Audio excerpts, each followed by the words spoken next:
अस्सलाम वालेकुम, this is me Malik Ilyas and you are watching my YouTube channel LJS information की दुनिया में आप सबको खुशामदीद कहता हूं और उम्मीद करता हूं कि आप लोग ठीक-ठाक होंगे। अच्छा जी, मारिया कत्ल केस जो है वो कुछ नया रुख पकड़ चुका है, उसमें बहुत ज़्यादा इंकशाफ़ात आ चुके हैं। इंकशाफ़ात ये हैं कि भी उनका मारिया का जो बड़ा भाई है शहबाज़, उसने मुँह खोल दिया है अपना। मुँह खोलने के बाद जो उसने इंकशाफ़ात किए हैं, वो दिल दहला देने वाले इंकशाफ़ात हैं। मौजूदा सूरत-ए-हाल ये है कि भी उसका भाई है मारिया का, दोनों भाई, बड़ा भाई, छोटा भाई, उसका बाप, उसकी भाभी सुमेरा, चारों के चारों पुलिस कस्टडी में हैं और इस वक़्त उनसे तफ्तीश जारी है क्योंकि 4 से 5 रोज़ा रिमांड था, तो रिमांड पर ही तफ्तीश जारी है। मुतल्लिका जो है ऐसे ही तब्दील कर दिया गया था। अब लाहौर पुलिस के पास है ये सब केस। लाहौर पुलिस इसकी बेहतरीन तरीके के साथ इन्वेस्टिगेशन कर रही है और हम सबसे पहले पंजाब पुलिस को सैल्यूट पेश करते हैं कि वेल डन, आपने तफ्तीश शुरू कर दी और अच्छे तरीके के साथ इसकी तफ्तीश शुरू करनी है और कैफ़े किरदार तक इन तमाम दरिंदों को पहुँचाना है। आज का हमारा जो मौज़ू रहेगा वो यही रहेगा कि भी शहबाज़ ने क्या-क्या इंकशाफ़ात किए हैं।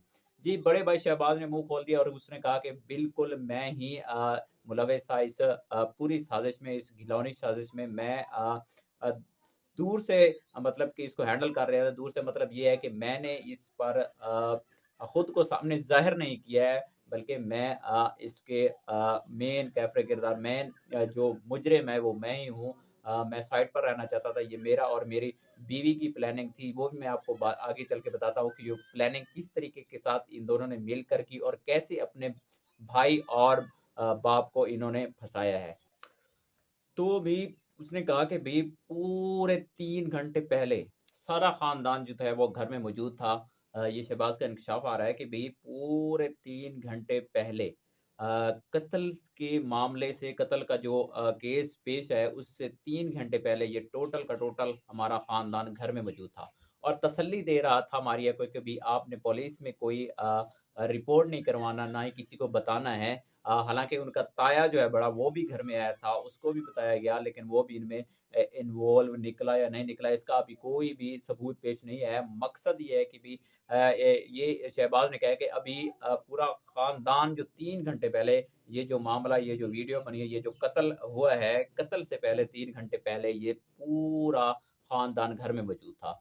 तो अगली बात उसने कही कि हम इस वक़्त 4 लाख इस वक़्त हम 4 लाख हमारे वकील को दे चुके हैं कि किसी तरीके के साथ हमारी बड़ी बहन को मुद्दईया बनाएँ या सुमेरा को मुद्दईया बनाकर हमें बरी करवाया जाए, ताकि उसके ज़रिए हम बरी हो सकें और वो बयान दे दें कि ये गलती हुई है।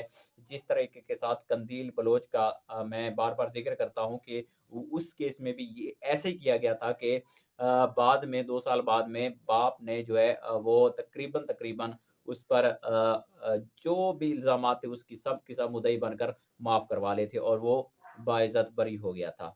तो मकसद ये है कि फिर उसने कहा कि भई 15 लाख पुलिस को हम खिला चुके हैं, मगर पुलिस हमारे हक में कुछ भी नहीं कर रही, उल्टा हमें फँसाती चली जा रही है। तो भई वाक़ई बात है, आप लोग कौन-सा दूध के धुले हो कि आपको पुलिस को आप खिला रहे हो, तो ये आप नाजायज़ कर रहे हो और आपने कौन-सा अच्छा काम किया है, ठीक है? इससे तो हक बनता है कि पुलिस आपसे बहुत ज़्यादा ही पैसा खाए, लेकिन पुलिस क्यों खा रही है? आप क्यों पुलिस को खिला रहे हैं पैसे? ठीक है? ये सवाल पैदा होता है। ये टोटल का टोटल झूठ पंजाब पुलिस पर थोपे जा रहा है कि भी पंजाब पुलिस को हमने इतने पैसे खिला दिए, मगर ऐसे वैसी कोई बात नहीं है। फिर भी वो कह रहे हैं कि भई हमारे भाई को और हमारे जो बहनोई है उसको नहीं छोड़ रहे। अब क्यों छोड़ें वो? क्योंकि आप लोगों ने कत्ल किया है एक बेगुनाह लड़की को, दरिंदगी करते रहे उसके साथ, गदफ़ेली करते रहे और यार बात वही है ना कि अगर किसी और के साथ हो ना, तो भी कुछ ना कुछ इंसान का दिल में खौफ आता है, लेकिन वो भी क्यों हो? लेकिन अगर उसके साथ भी हो, किसी और के साथ, तब भी इंसान का दिल खौफ खाता है कि यार क्यों एक अब तो अल्फ़ाज़ नहीं है हमारे पास कि हम इसको बात कर सकें। लेकिन ये तो फिर अपनी बहन थी, अपनी सगी बहन, अपना खून, अपनी इज़्ज़त, जिसके साथ भाई और बाप मिलकर दरिंदगी करते रहे। लेकिन उसने कहा कि भई मैं इस काम में इन्वॉल्व नहीं था, मैं वीडियोज़ वगैरह बनाता था, हमारा प्लान कुछ और था। वो इसकी बीवी के ज़रिए मैं आपको बताता हूँ कि भई वो किस तरीके के साथ इनका प्लान था, ठीक है? फिर भी असल में मकसद ये है कि ये जो टोबा टेक सिंह की लड़की का वाक़या है ना, ये बहुत ही दिल दहला देने वाला वाक़या है। ये एक 22 साला लड़की किस तरीके के साथ गुज़ैन कितनी अज़ियतें मतलब कि उसने झेली हैं। उसने इन सब अज़ियतों को पार किया है उस और आखिरकार अपनी जो जान थी वो खो दी और इन सब चीज़ों से उसने अपनी जान छुड़वाई है क्योंकि वो किसी को बता नहीं सकती थी कि मेरा बाप इतना बेगैरत है, मेरे भाई इतने बेगैरत हैं। इन सब अज़ियतों के बाद भी वो जीती रही अपनी बहन के साथ मिन्नतें करती रही, अपनी भाभी को कहती रही कि तेरी भी 2 बच्चियाँ हैं। अपने भाई को कहती रही तेरी बच्चियाँ हैं, तेरी बेटियाँ हैं 2 आपको इनका खौफ नहीं आता और आप मेरे साथ ये काम करवाती हैं। ये किस तरीके की आप औरत है, इतनी गलीज़ और गंदी औरत है मेरे पास। लेकिन उनको एक मकसद था कि हमने जायदाद हड़प करनी इनका प्लान जो भी था वो जायदाद के हिसाब से था कि हमने जायदाद ज़मीन और जितने भी जायदाद इसको हमने हड़प करना है इसकी बीवी और इसका प्लान था यानी शहबाज और उसकी बीवी सुमेरा का यानी कि ये प्लान था कि किसी के तरीके से हमारे पास ये मौका हो तो फिर हम इसकी जायदाद ये सब जितनी भी जायदाद है हम अपने नाम करा लें और इस पर हम काबिज रहें तो इनके पास ये फाइनली मौका आया कि भाई अब ये लोग जो है दरिंदगी कर रहे हैं इनको फंसाया जाए इसलिए इन लोगों ने अ, मास्टर माइंड मतलब के शहबाज ने और इसकी बीवी ने ये प्लान बनाया कि हमने जब ये प्लान बनाया कि भी इनकी वीडियो बनाकर इनको फँसाया जाए और खुद दूर रहा जाए। लेकिन इनको नहीं पता था कि हमारी जान भी इसी के ज़रिए ही ख़त्म हो जाएगी और हम भी फँसेंगे क्योंकि जुर्म, जुर्म होता है, जो मर्ज़ी कह लें, जुर्म, जुर्म होता है, इसमें कोई कबाहत नहीं, जुर्म करने वाला फँसता ज़रूर है। वो कहते हैं ना कि 100 दिन सुनार के और 1 दिन लोहार का, तो 1 दिन लोहार का आया ज़रूर है।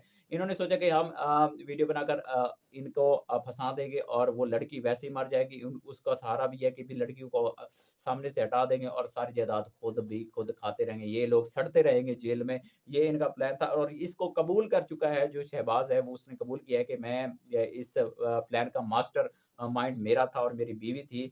लेकिन अब इन लोगों को इन पूरी फैमिली को ये कबाहत ये कुछ भी नहीं है, कोई गर्ज़ नहीं है कि भई हम लोगों ने किस तरीके के साथ इस लड़की के साथ ज़्यादती करते रहे, लेकिन फिर भी ये लोग फिर रहे हैं, ये लोग चल रहे हैं उनके पास कि भई हमारे शहबाज़ को क्यों आप लोगों ने गिरफ्तार किया? अब भाई शहबाज़ कोई क्या कहते हैं कि शहबाज़ सालिस थोड़ी है, शहबाज़ ने खुद इतना जुर्म कबूल किया, हर चीज़ इकरार कर लिया और वो इन लोगों ने फिर भी ये टोटल की टोटल फैमिली पीछे लगी हुई है कि शहबाज़ को पुलिस ने क्यों गिरफ्तार किया है और अंदर क्यों बिठाया हुआ है।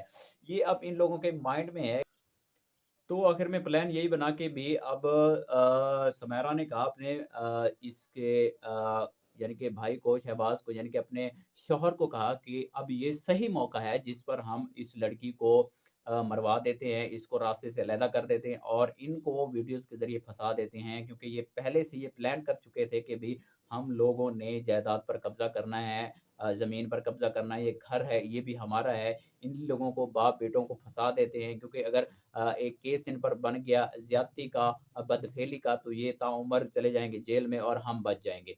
ठीक है? तो असल में ये दोनों मास्टर प्लान थे जिनकी वज़ह से अब ये लड़की ये ने मतलब कि बेगुनाह जान दी है। उस पे अज़ियतें इतनी की गई कि उसके प्राइवेट पार्ट्स पर फ़िनाइल फेंकते रहे, उसको बच्चा हो गया उसको ठुड्डे मारते रहे, उसको दवाइयाँ खिलाते रहे, डॉक्टर्स के पास ले गए बदफ़ेलियाँ करते रहे।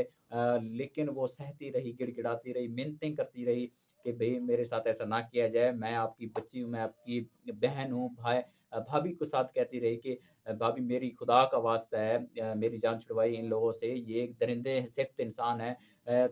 लेकिन भाभी भी क्योंकि मिली हुई थी, भाभी को अपना लालच था कि भई हम लोगों ने तो ज़मीन को हड़पना है, हम लोगों ने घर रहना है, हम लोगों ने जायदाद जितनी भी है, जो भी जायदाद है, जो भी असासी वो सब हमारे हो जाएँगे। एक दफ़ा मौका मिल जाए और वो फाइनली इनको मौका मिल गया। ये दोनों मास्टर ब्लाइंड सॉरी माइंड इंसान थे, इन लोगों ने ही प्लान किया हुआ था सब और ये एक-दूसरे के खिलाफ अब बक रहे हैं। अब पुलिस के 4 थप्पड़ और डंडे लगने से अब ये लोग बता रहे हैं कि वाक़ई हमने सब कुछ प्लान किया हुआ था और हमने ही अपने वालिद और भाई को फँसाया और मरवाया भी हमने ही है उसको क्योंकि वो प्रेग्नेंट हो चुकी। हम इज़्ज़तदार लोग थे, इज़्ज़त नहीं दिखला सकते थे बाहर कि हमारे साथ क्या हुआ है। Thank you very much. अल्लाह हाफ़िज़।